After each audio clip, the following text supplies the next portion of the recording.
Regina had always dreamed of living the soft life. From her modest apartment in Lagos, she curated her Instagram feed to look like a page from Vogue Afrique, filtered sunsets, PR packages, curated quotes about manifesting abundance. When the DM from Kareem landed, it felt like her prayer candles had finally lit something real. He was everything Instagram adored, rich, fine, and generous with a touch of mystery. His page was peppered with sports cars, boardroom shots, and just enough philanthropy to seem noble. A private trip to Dubai, first-class tickets, shopping at the Dubai Mall. It sounded like the start of her influencer era for real. Her girls warned her, "Reggie, these men don't do anything for free. He's too polished. Be careful, oh." But Regina laughed it off. "Babe, God can't bless me and you'll be angry." She packed her most expensive wigs, got her nails done, and posted an airport picture with the caption, "Soft life or nothing." At first it was bliss. Kareem welcomed her with red roses and a Versace bag waiting in the backseat of his matte black G-Wagon. The Burj Khalifa suite had a panoramic view, and room service brought champagne with breakfast. He called her queen, bought her heels, and took her to dinners where her followers drooled over the ambiance. But by day 3, the vibe changed. Kareem no longer smiled when she took too long getting ready. He started calling her my investment. If she posted a selfie without tagging him, he noticed. If she texted during dinner, he frowned. And when she asked to meet up with a fellow Nigerian influencer also visiting Dubai, he said, "You're not here to socialize. You're here for me." That night, the tension snapped. The dinner was lavish, gold-plated steaks, moet flowing, a rooftop view of the city. But Kareem barely looked at her. He sipped his wine slowly, watching her with a coolness that chilled her spine. Every time she smiled at the waiter, his eyes darkened. Inside the penthouse elevator, silence wrapped them.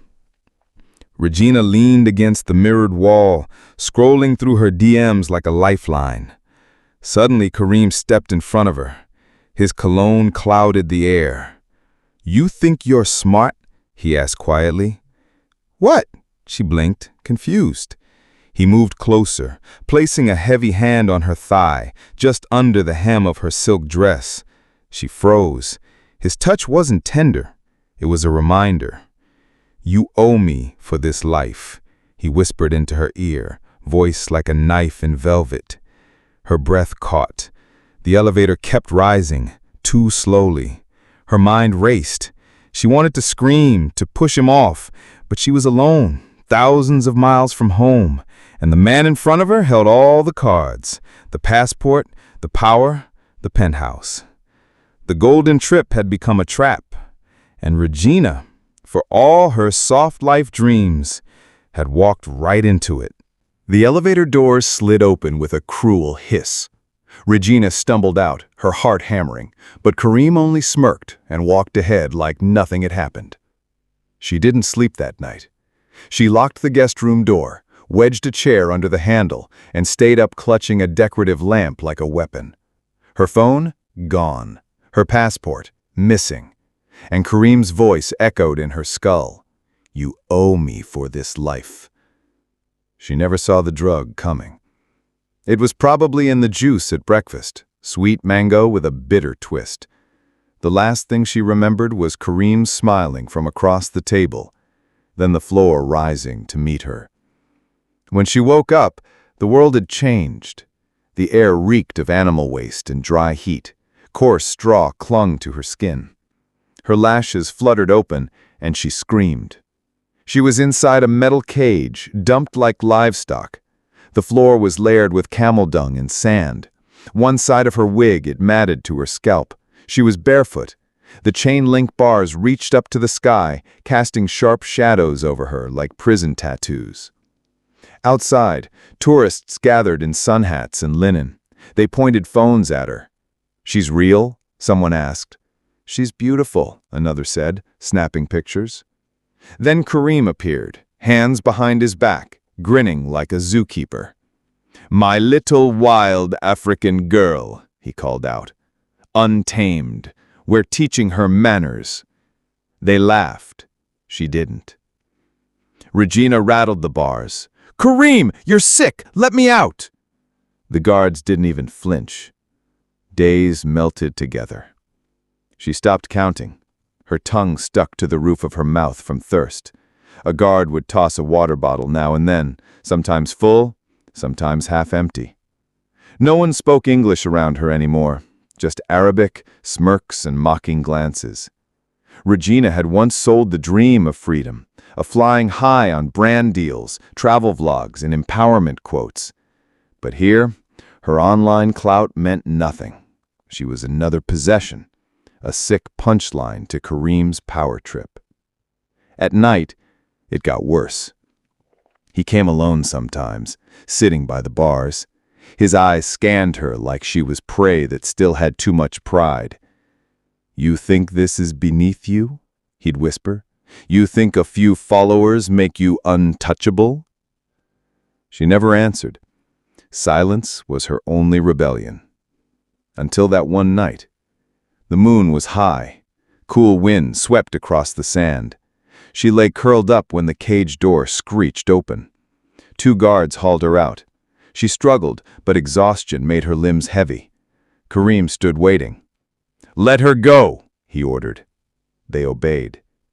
He stepped in close and shoved her against the bars. The metal was freezing. "Beg," he said, his hand sliding down her thigh. "Beg and I'll let you sleep in a bed tonight, like a queen again."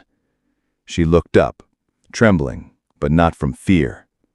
Then she spit, slow and deliberate, right into his face. The silence cracked. Karim smiled. "So be it," and tossed her back inside like trash. Regina didn't cry anymore. Her tears had dried up somewhere between the 3rd sleepless night and the 5th time she was denied water. But she hadn't stopped watching. She noticed the new stable hand right away.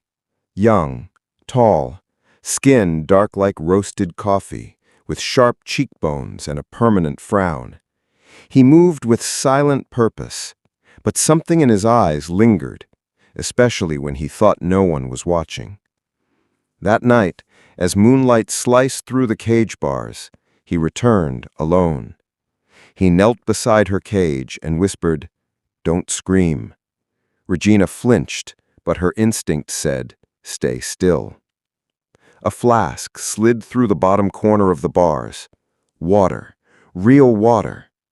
Then a strip of dried dates wrapped in cloth. She devoured them greedily, shaking. "Who are you?" she croaked. "Jabari," he said, in a low Eritrean accent. "I clean the pens. Karim doesn't know I speak English." "Why are you helping me?" His voice was quiet, bitter. "Because I've seen what he does to girls who don't break. He sells them, after the videos." Regina's stomach flipped. "What videos?" Jabari didn't answer, just shook his head, eyes full of pity. "You need to get out. There's a gap in the back fence, small but enough." Her hands gripped the bars. "I'll do whatever it takes," she whispered. From that moment on, her cage became a war room. She mapped out guard routines, marked shadows, and memorized every sound. She counted heartbeats between patrols. Hope bloomed like a weed in cracked concrete, ugly, stubborn, impossible to kill. But then the wind changed. On the 5th night, Jabari returned limping. His lip was split, one eye swollen. Blood darkened the edge of his tunic sleeve. "Karim found the bottle," he muttered. "Thought I was stealing." Regina gasped. "Come here." He hesitated, but obeyed. She ripped the hem of her already tattered dress, hands trembling as she tied it gently around his wrist. His breath hitched when her fingers grazed the raw skin, part pain, part something else. "Does it hurt?" she asked softly. "Not as much as seeing you in here." Her cheeks flushed, but she didn't look away. For a moment, the cage disappeared. Just two broken souls sharing silence and stolen air. Then the morning came, and Jabadi didn't. The new worker was older, duller. He avoided her gaze, swept in silence. Regina banged the bars. "Where's Jabadi? Answer me!" Nothing.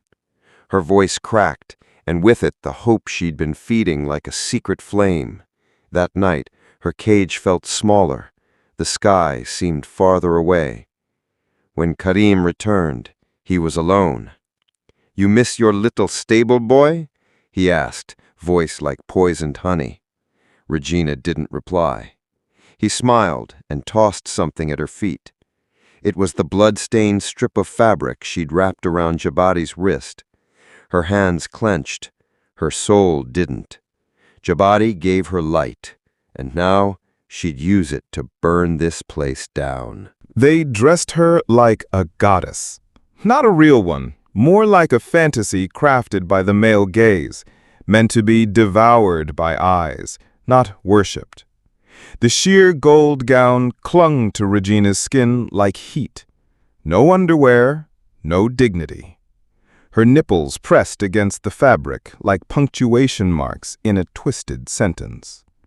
She didn't speak as the handlers smeared shimmer across her collarbones or clasped diamonds around her ankles like shackles. Her face, powdered and painted, was the only part of her that felt numb.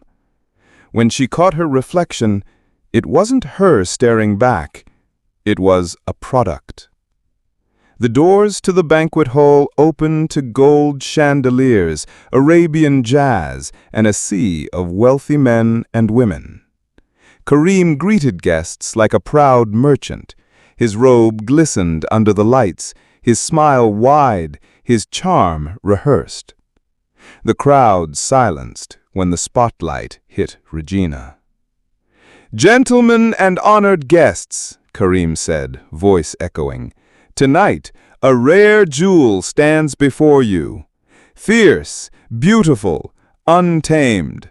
But give her time, she becomes yours." Laughter rippled across the room. Glasses clinked.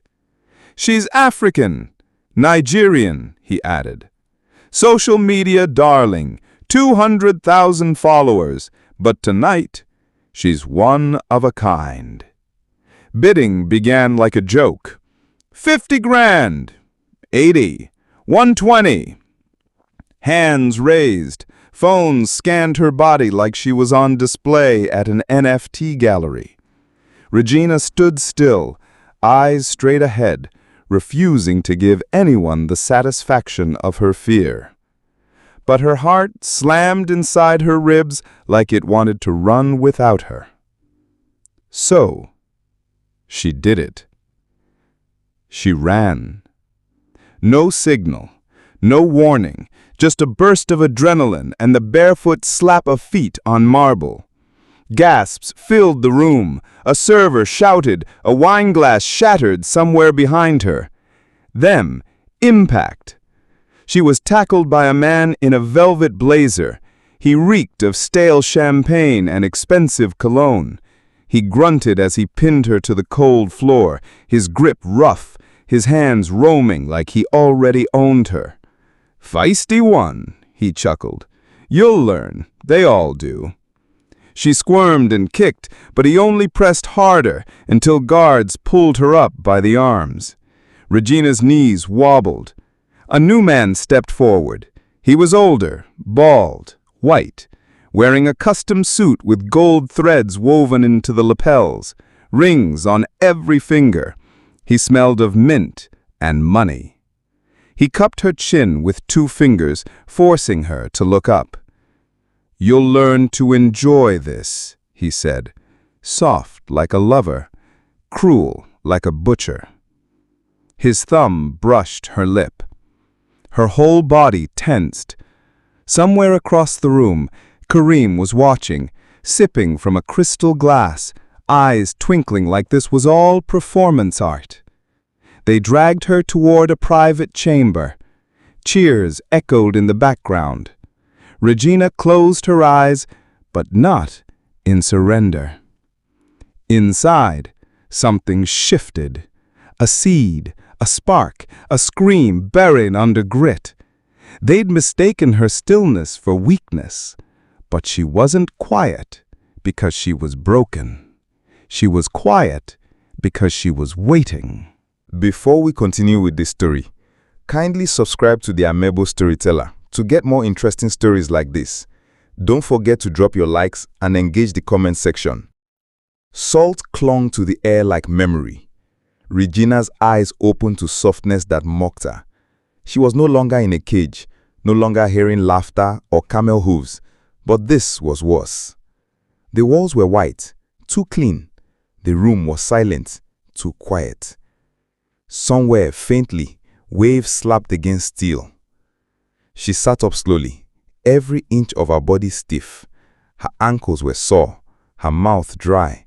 She wore a silk robe now, cream-colored, delicate. Someone had washed her, redressed her, brushed her hair, but none of it was kindness. Through a tinted window, she saw it, the open sea, endless and cruel. Far ahead, the Dubai skyline twinkled like a dream she once posted about.